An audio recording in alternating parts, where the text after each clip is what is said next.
وقالوا سعيدة في حياتها، واصلة لكل أحلامها، وباين عليها فرحتها في ضحكتها وفي كلامها، وعايشة كأنها في جنة وكل الدنيا ملكاها.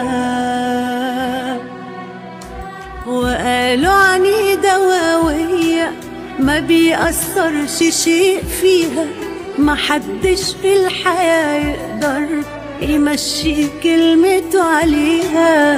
هتحلم ليه وتتمنى، مفيش ولا حاجة ناقصة